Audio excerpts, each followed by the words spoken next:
buenos días, buenos días.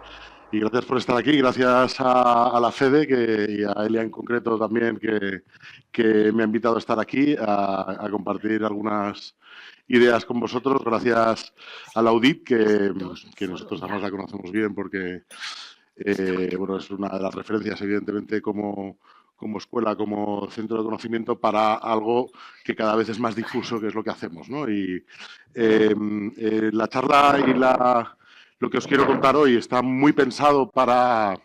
Bueno, el título era como un poco ambicioso, ¿no? El impacto en las empresas y en la sociedad.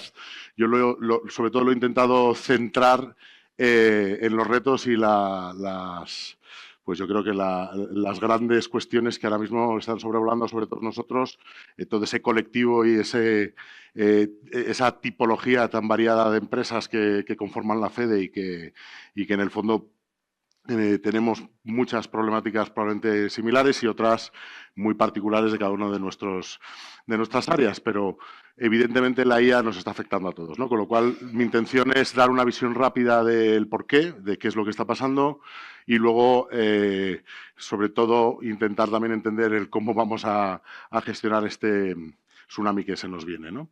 Mira, al revés. Ahí está. Ya os digo que, bueno, este soy yo, simplemente por ampliar. Recúbica, que fue la empresa que fundé pues hace 6 años y con la que me arruiné por segunda vez, pues estaba muy pensada precisamente y por eso pues aparecí también en Forbes para incorporar la visión de futuro, lo que llaman foresighting o diseño de futuros. Es una cosa un poco amplia para definir o intentar diseñar estrategias para las organizaciones y desde el año pasado pues estamos en Good Rebels, que nos dio cobijo y sobre todo un equipo gigantesco y muy potente para que lo que sacábamos nosotros de nuestras cabezas pues luego tuviera su reflejo pues en el día a día de los clientes, ¿no?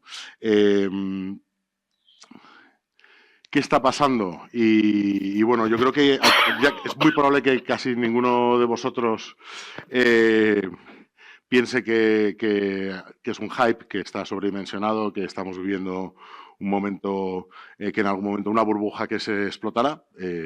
Si pensáis eso, pues bueno, voy a intentar dar las razones reales de por qué creo que esto que viene es muy diferente, ¿no? Y está cambiando prácticamente todo, todo lo que hasta ahora era nuestro modelo de negocio, la manera en la que aportamos valor y, por supuesto, también la manera en la que trabajamos y en la que desarrollamos nuestro día a día, desde la ofimática hasta el uso de todos los canales digitales que hay ahora y que van a surgir, ¿no?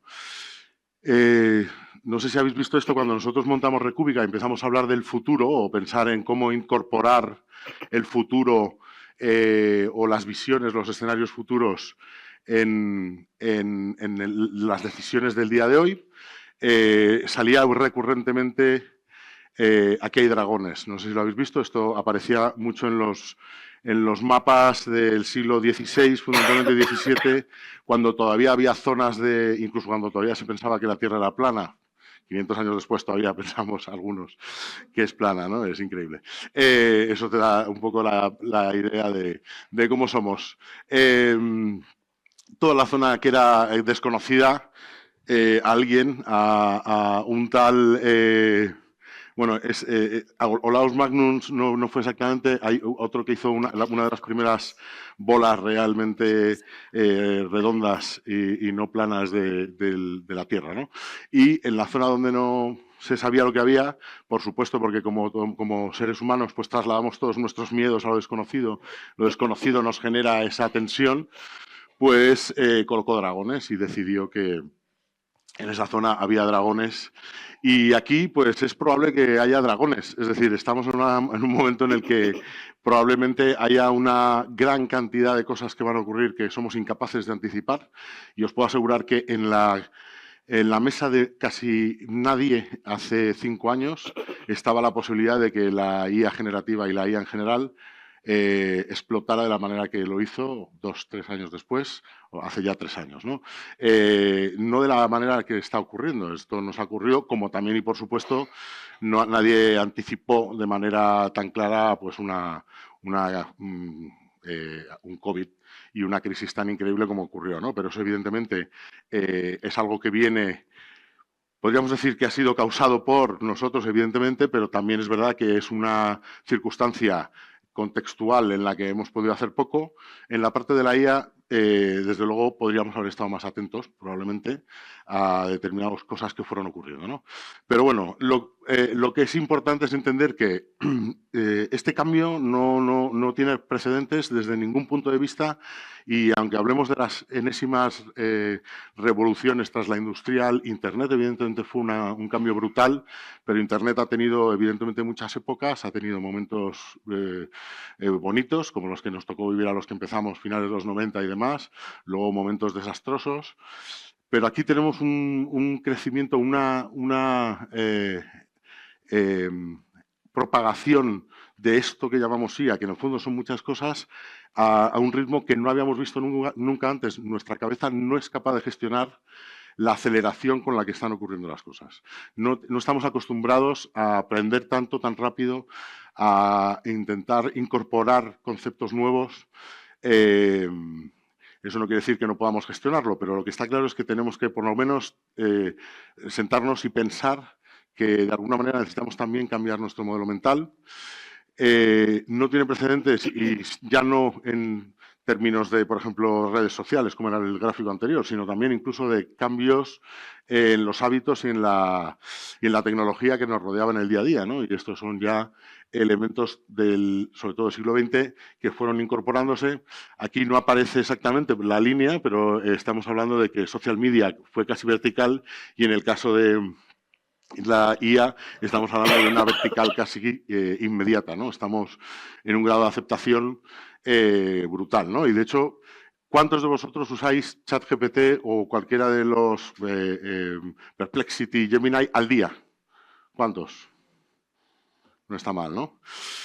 Pero lo más interesante es que mi hijo, que tiene 18 años, lo utiliza.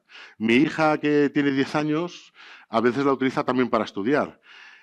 Os voy a decir, mi padre, 84, a él le ha pillado un pelín, pero aún así, en entornos de edad también superiores, en los que en teoría había mucho más rechazo a la tecnología, también se utiliza. ¿Por qué? Porque además es una tecnología mucho más humana, es mucho menos, la barrera de entrada es mucho más baja que otras tecnologías que han aparecido hasta este momento, ¿no? Con lo cual, hay algo evidentemente que está haciendo que el factor de propagación sea mucho mayor. Y de hecho, también lo podemos ver en la explosión ya no solo de empresas específicas, de startups que incorporan IA o que son de IA puras, ¿no?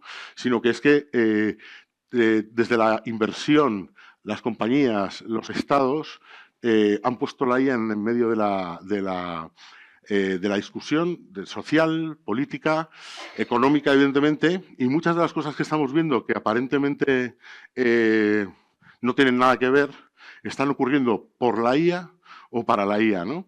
Hay movimientos en Europa a favor o en contra de determinadas situaciones en las que, evidentemente, por detrás tiene mucho que ver el uso del dato y de las libertades y de cómo utilizamos la tecnología, porque es la base del negocio de muchas empresas, ¿no? Con lo cual, evidentemente, es algo que trasciende, por supuesto, nuestro día a día de trabajo, y que está en otras muchas zonas. Y si seguro que pasáis 10 minutos, 15 o una hora en Instagram o en TikTok o en Facebook, estáis utilizando la IA. Si tenéis un coche que reconoce las velocidades de la vía, tiene una cámara y tiene reconocimiento visual con inteligencia artificial, con lo cual la tenemos ya en todos lados, ¿no? Ahí. Y ahora, este está cogido un vídeo, perdonad el pixelado, pero sí, quería sacar a un... Este es de Tesla, desgraciadamente no he encontrado uno tan bonito como el de Tesla, pero hay otras empresas que tienen también robots, lo que llamamos también cobots, no sé si habéis escuchado esa palabra, robots colaboradores, que antes eran pues los brazos en una industria que ayudaban al operario o que directamente hacían parte del trabajo. Y ahora están apareciendo estos que algunos pensaban que están teledirigidos o porque a veces tienen conversaciones demasiado realistas, ¿no? Pero bueno, están empezando a venderse. Todavía no se están entregando, pero por $20.000 podéis tener un robot que os ayude en casa a coger algo del suelo, a abrir cosas que no llegáis. El otro día salió uno que se encaró en un concierto con un fan y casi le pega. Así que de momento yo creo que hay que tenerlo con cierto cuidado, pero ahí está. Es decir, es una tecnología que de muchas maneras se ha hecho más humana. Interactuamos con ella con la voz, con nuestro lenguaje, con los recursos de nuestro día a día sin tener que aprender específicamente nada, a pesar de que luego, evidentemente, hay mucho que aprender, ¿no?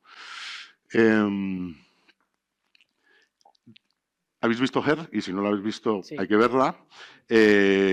Nosotros cuando trabajamos también con futuros, una de las cosas que hacemos o que intentamos utilizar es, para hacer diseños futuros es muy importante visualizar un escenario futuro lo más detallado posible en todos los elementos que lo definen, porque es ahí donde entiendes los factores que pueden habilitar o no determinados cambios, ¿no? La ciencia ficción hace ese trabajo por nosotros, evidentemente es ciencia ficción, con lo cual muchas veces está más pensado para que vayamos al cine o lo veamos en Netflix, pero muchas veces se utilizan razonamientos y prospecciones relativamente científicas para ello, ¿no? Y no sé si sabéis en qué año estaba ambientada Her, pero era el 2025. 2025, sí. Es decir, que... Y diríais, bueno, pero es que nadie se está enamorando de un asistente. Está ocurriendo. Sí, está ocurriendo. ¿Vale? Está ocurriendo y bueno, es que nadie podría hablar de esta manera con un asistente. No sé si tenéis tenéis que pagar de versión Pro para que sea tan fluido, pero lo cierto es que desde ChatGPT hasta Gemini y demás, todos ya incorporan un asistente de voz que habla bastante fluido con uno mismo, ¿no? De hecho, a veces les ponen a hablar entre ellos, no sé si lo habéis visto, hay un vídeo ahora que se ponen a hablar los asistentes y terminan hablando en digital, porque se dan cuenta que el otro asistente también dice, mira, vamos a dejar este lenguaje de mierda y vamos a hablar el nuestro, ¿no? Entonces, ¿qué significa todo esto para nosotros? Voy a intentar ser rápido porque vamos retrasados, pero yo creo que aquí está un poco lo que probablemente tenéis todos en la cabeza. La primera es, y además es una de las cosas que más pide las empresas cuando dicen, bueno, es que quiero empezar a incorporar IA en la organización, ¿no? Quiero automatizar. O sea, lo de automatizar es todo un melón, ¿eh? Hay un problema y es que la automatización se lleva fatal con la creatividad. A la vez, nos pensamos que es creatividad muchas cosas que son automatizadas. Es decir, muchas veces tenemos una percepción del trabajo y del valor que tenemos como empresas, cuando en el fondo estamos construyendo cosas con piezas que otros han hecho, es decir, en las que la creatividad realmente no es tan importante o nosotros le estamos sobrevalorando, ¿no? Pero lo que está claro es que hay un momento determinado en el que toda esa obsesión por automatizar nos lleva también a perder parte del valor que tiene la creatividad en determinados momentos. Y no estoy diciendo para esto que la IA no sea creativa, porque la realidad es que también llamamos creatividad a algo, o sea, como algo inherentemente humano, y la realidad es que la creatividad viene también de un proceso de aprendizaje, de incorporar cosas nuevas e intentar ir más allá, y desde luego todo lo que tiene que ver con deep learning y con la nueva IA tiene mucho de eso, con lo cual no me atrevería a decir que la IA no es creativa de la misma manera que sí lo somos nosotros, porque ahí yo creo que no está tan claro, ¿no? Pero esto, por cierto, me esforcé en sacar una imagen con IA, pues eso, de máquinas haciendo estatuas, lo conseguí a la tercera, pero bueno, esencialmente se trataba de esto, de intentar entender que mucho del trabajo que hacemos está factorizado, está industrializado de alguna manera, ¿no? Otra de las cosas que también nos está obligando a enfrentarnos, y esto parece que no tiene que ver con la IA, pero tiene todo que ver con la IA, es que como organizaciones, como agencias, como empresas de servicios para terceros, Ostras, todos hablamos de los valores que tenemos. Cuando vas a las webs de las empresas, todos hablan de sus valores. Y la realidad es que todos esos valores han perdido contenido, porque son lugares comunes. Todos las hemos pervertido hasta tal punto que si hablamos de integridad, de calidad, de innovación, de sostenibilidad, en el fondo no estamos hablando de nada, porque no lo hemos sido capaces de trasladar, en muchos casos, a nuestro día a día, al trabajo, a lo que hacemos por el cliente, a cómo nos relacionamos entre nosotros como miembros de una organización, a cómo nos relacionamos con nuestros clientes, pero también, por supuesto, con el medio ambiente, con nuestro entorno social y cultural, ¿no? Con lo cual, es muy importante que en este momento, en el que creo firmemente que hay una crisis de valores, en el sentido de que, y bueno, no me meto ya en lo que está ocurriendo a nivel global, ¿no?, en cuanto a esos valores, ¿no?, y a cómo se están cuestionando. Pero sobre todo, y lo más importante, es quiénes somos como organización, cuál es nuestro valor añadido, cuál es nuestra propuesta de valor. Porque si en un momento de transformación en el que evidentemente estamos yendo a un proceso de comoditización de la tecnología, ¿qué aportamos? La IA ha bajado las barreras de entrada a la tecnología y a determinado tipo de resultados, hasta tal punto que no solo nuestra competencia tiene el mismo acceso que nosotros haya, sino que nuestros clientes también tienen acceso. Con lo cual, y ya había ocurrido, y os habrá ocurrido probablemente, que nuestros clientes y el cliente ha madurado en cuanto al conocimiento de lo que tú le vendes, de lo que tú le estás dando, con lo cual tienes que aportar un valor claro o el valor es precisamente, pues, simplemente sustituir o completar su equipo. Pero la realidad es que en algún momento el cliente sabe más que tú de muchas cosas de su negocio y sabe bastante de lo que tú haces también, porque ya llevamos bastante tiempo con esto. Con lo cual, en un momento dado, si el cliente tiene a mano herramientas que son las mismas que vas a utilizar tú, ¿dónde está nuestro valor a la hora de trabajar con nuestros clientes, ¿no? Otro de los grandes melones, ¿no? Estamos en un momento en el que, y esto bueno, tiene muchas lecturas positivas y muchas negativas, ¿no? Pero lo cierto es que cada vez estamos más cerca de que la realidad y la ficción sean indistinguibles, no podamos saber cuál es cuál. Y eso es muy complicado de gestionar. Pero como estamos hablando sobre todo de lo que hacemos, y no me meteré en otros ámbitos que tengan que ver con lo político o lo económico, la realidad es que tenemos que empezar a entender cómo generamos también activos y realidades que puedan, que aun siendo ficción, sean asimilables por lo real, ¿no? Esto, en el fondo, se trata de intentar ir más allá de nuestros límites y, sobre todo, los límites de lo que tenemos en la cabeza. Y, de hecho, si utilizáis habitualmente ChatGPT, la realidad es que nuestra manera de expresar, por ejemplo, las preguntas, los prompts famosos que hacemos, limita lo que somos capaces de hacer con la IA, en el fondo. Con lo cual, tenemos también que entender que podemos ir más allá a la hora de generar algo que también pueda llegar a parecer real, aunque no lo sea, ¿no? Nuestra relación con el dato, y esto es otra de las cosas que creo que como colectivo y como sector hemos dicho que lo hacemos bien, pero muy pocos lo hacen realmente bien. Y es que, en primer lugar, no tenemos una visión del dato unificada, integrada y, sobre todo, que describa bien con lo que trabajamos. Y lo más importante, hemos utilizado datos que nos hacen sentir cómodos, datos concretos, datos de analítica, digitales. ¿Hemos logrado digitalizar cosas? Vale, perfecto. Pero lo cierto es que muchas veces asumimos que eso define el comportamiento de un cliente cuando el cliente es más difícil de entender o está cambiando, ¿no? Hay otro de los cambios también importantes, es que, y esto viene en el futuro, con lo cual, y de hecho hay muchas veces que tengo conversaciones con el cliente, oye, pues ponemos un agente que llame a los clientes y le intente vender esto, es decir, que en vez de utilizar agente para vender cosas, utiliza agentes inteligentes. No, pero es que los humanos no quieren que les llamen máquinas. Digo, ¿quién te dice que tu cliente lo va a coger un humano? A lo mejor va a tener su agente que coja el teléfono a las llamadas incómodas o insoportables de los bancos, Entonces, agentes van a hablar con agentes, ¿no? Esto va a ser radicalmente transformador en el futuro cercano, y aquí es una de las zonas en las que yo creo que no podemos ni siquiera entrever lo que está por llegar, ¿no?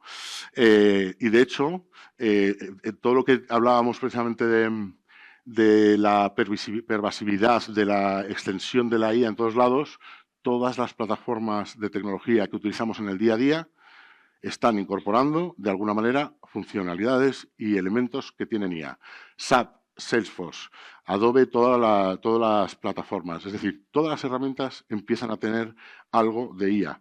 Ahora mismo estamos casi al principio, con lo cual la presencia de momento es complementaria, pero dentro de poco por fin vamos a poder usar Salesforce sin tener que rellenar formularios eternos, probablemente, ¿no? Simplemente hablando con su agente, ¿no?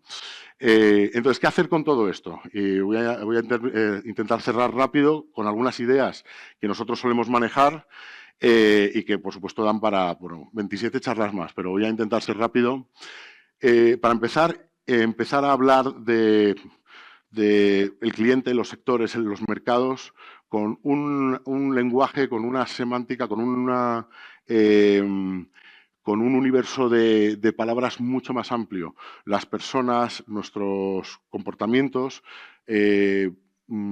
dependen de muchos factores y solemos tender a utilizar 3 o 4 porque nos hacen sentir cómodos, pero la realidad es que definir ahora un customer persona, por poner un ejemplo, obliga a tener en cuenta muchísimos territorios, muchísimos elementos que antes ni siquiera controlábamos, ¿no? Con lo cual, debemos identificar dónde está la información relevante, porque ahora tenemos tecnología para llegar a ella. Con lo cual, intentar describir o intentar la realidad de nuestro día a día, que depende mucho de entender cómo es el cliente, porque nosotros, en el fondo, hacemos herramientas o trabajamos en servicios para ir al cliente de nuestro cliente, tenemos que intentar entender cómo segmentarlos de manera más compleja, pero a la vez más realista. Tenemos que aprender a medir mejor. Tenemos que estar continuamente observando, y esto es también otra cosa que comentaré luego. Y, por supuesto, ahora vamos a tener tecnología que nos lo permita, ¿no? Como decía antes, el negocio depende de tantos factores ahora que no podemos descuidar ninguno. Y si hablamos de la IA, precisamente, uno de los que está encima de la mesa que tenemos que tener claro es la legislación, por ejemplo, ¿no? Con lo cual, tenemos que aprender a ampliar nuestra visión de trabajo en el día a día con zonas en las que antes no teníamos ni siquiera idea de que hubiera algo relevante, ¿no? Cuando nosotros montamos, por ejemplo, sistemas de observación, una de las cosas que intentamos es describir la taxonomía, la semántica de una organización. Si vais, por ejemplo, al turismo, la Secretaría de Estado de Turismo ha definido la semántica del turismo. Ahí se define cómo es un visitante, una estancia en un hotel, cómo se describe el transporte, cómo se describe todo. Y además es común a todo un sector. ¿Por qué es importante? Porque las palabras ahora son más importantes que nunca, porque estamos hablando con tecnología que tiene reconocimiento semántico y a la vez porque tenemos que describir mejor las cosas, ¿no? Y os voy a poner un ejemplo súper tonto, pero en el mundo de lo bio, de la comida sana, la realidad es que el comportamiento del consumidor es completamente diferente si la comida sana tiene un acercamiento por condiciones médicas de la persona, por convencimiento ético o por moda o por un tratamiento puntual o directamente porque quiere adelgazar. El concepto, el campo semántico de la comida sana es el mismo, el acercamiento es completamente diferente en cada uno de los casos, con lo cual necesitamos entender, ir más allá de lo evidente, porque lo evidente es la zona que también está utilizando nuestra competencia y es la que nuestro cliente ya conoce, ¿no? Valores tradicionales. Otra de las cosas importantes que intentamos aplicar nosotros es no podemos hablar de lugares comunes como la sostenibilidad. La sostenibilidad tiene realmente tantas implicaciones y no se puede trabajar como responsabilidad social corporativa. Tiene que ser realmente un elemento como la innovación que se incorpore dentro de las organizaciones. ¿Qué ocurre con todo esto? Pues la IA por detrás nos va a permitir trabajar con una visión del journey omnicanal muchísimo más completa, con modelos de personalización, por fin hablamos de personalización, con tecnología que nos lo permite, porque seamos realistas, llevamos hablando de personalización 25 o 30 años, desde el marketing one-to-one que se empezó a hablar en los 90, y la realidad es que no es viable, porque las empresas no tienen productos tan personalizados y porque hemos sido incapaces de entender cómo personalizar una experiencia realmente one-to-one.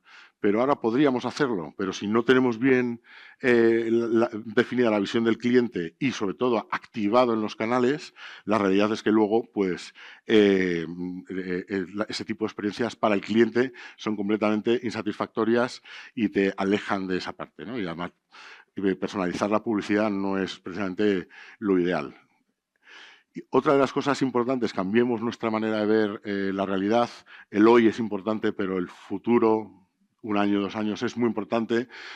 Metamos en nuestra cabeza el cono de futuros. No voy a extenderme mucho en esto, pero esto es lo que en general nos permite tener visión prospectiva, entender que estamos en una línea de tiempo que si no hacemos nada nos sitúa en un punto determinado, pero necesitamos entender dónde queremos estar en primer lugar de esos escenarios futuros posibles, porque hay algunos que evidentemente son más cercanos que otros, y sobre todo qué variables y dónde nos subimos hoy para llegar a esa zona deseable, ¿no? Y para eso utilizamos, aquí veréis, y esto como espero que lo tengáis, pues veréis, aquí se utiliza el concepto de señales como información que captamos, las señales nos generan tendencias, nos permiten encontrar patrones, y de las tendencias las usamos todos, con lo cual ya no es un diferencial. Lo que hay que entender es cómo se construye una tendencia, cuáles son los drivers, los factores que influyen en esa tendencia para nosotros aprovecharlos o evitar el riesgo que puede suponer ese tipo de movimiento, ¿no? Ese movimiento de nuestro cliente, ese movimiento contextual de la sociedad, ese movimiento de... Ahora estamos viendo muchos movimientos y no son solo de IA y tenemos que entender hacia dónde van, ¿vale? Y a lo mejor tenemos que empezar a dibujar escenarios diferentes, ¿no? Para ello nosotros también usamos lo que llamamos un artefacto de futuro, que es esencialmente intentar diseñar un escenario futuro en el que describamos de la mejor manera posible y de la manera más detallada que seamos capaces cómo es ese escenario. En este caso, por ejemplo, hicimos uno para Schneider Electric y en él intentamos, ellos lo que querían era saber cómo era el journey o la vida de un comercial de Schneider Electric en el 2027. Porque ellos necesitaban planificar cosas tan básicas como hacia dónde iba su implantación de Salesforce y también cómo iba a utilizar los datos o si iba a hacer todo videoconferencia con sus clientes o iba a tener. Entonces nosotros desglosamos una serie de elementos que iban a definir su realidad para bajarlos a tal punto que les permitiera sobre todo a ellos hacer un plan de sistemas y un plan de gestión del talento de los equipos comerciales. Si no lo dibujas, si no lo describes, no existe. Y si no lo compartes y no lo discutes con todos los stakeholders, no existe. Con lo cual, esos escenarios futuros, esos momentos que nos van a llegar, y sobre todo con la IA, los tenemos que hablar y discutir para entender las implicaciones que tienen a todos los niveles. Otra de las cosas fundamentales, hacemos muy mal autodiagnóstico de dónde estamos y eso nos ocurre a todos y yo soy el primero, ¿no? Con lo cual, usemos modelos de madurez, entendamos en qué punto estamos, entendamos que no podemos dar 3 saltos cuánticos para incorporar IA inmediatamente. Y esto, como ejemplo, bueno, a todos los niveles, evidentemente, la IA tiene un nivel de gobernanza, un nivel de datos de cómo las personas la incorporan, los procesos y la tecnología. Bien, pues es muy habitual que los clientes con los que trabajamos y que quieren incorporar IA nos digan siempre quiero automatizar mis procesos, siempre luego hay una lectura por detrás, es bueno, quiero bajar el coste del equipo que tengo ahora mismo, quiero echar a la mitad. Muy bien. Y te pones a trabajar con ellos y no tienen digitalizados los procesos, no tienen datos suficientes, los activos que utilizan no están centralizados, con lo cual dices, ¿cómo vas a automatizar algo que no tienes digitalizado? Antes de llegar a ese punto, tienes que definir tus procesos, normalizarlos, digitalizarlos, los datos y los contenidos los tienes que centralizar también y a partir de ahí podremos hablar de automatizar, pero no podemos empezar la casa por el tejado. Y en la IA es muy importante entender que casi nadie está realmente preparado para una implantación de IA estructural dentro de una organización, ¿vale? Y luego, puntos mejor, es decir, nosotros, Good Rebels, somos uno de los fundadores e impulsores de una cosa que se llama Foro IA, que es precisamente un grupo de personas que discute, habla y comenta sobre todo esto, porque creemos que esa discusión nos está ayudando a entender mejor, como os decía, hablar de ello y sobre todo intentar elucubrar sobre lo que va a ser, nos ayuda. Y de hecho, pues bueno, espero, ya lo he hablado con Elia, que dentro de poco tengamos un acuerdo con la FEDE, porque esto se trata de aunar cabezas, aunar visiones y trabajar juntos, porque en esto pues también nos va a nuestras empresas y es un momento bonito y a la vez complicado. Pero, pero yo creo que sinceramente podemos, esos dragones que están ahí esperándonos, los podemos conducir de alguna manera. Así que os invito a ello, precisamente que no haya tanto miedo con los dragones y sobre todo que tengamos claro que hay determinadas cosas que tenemos que hacer a pesar de que no queramos. Así que muchas gracias y nos vemos por aquí luego.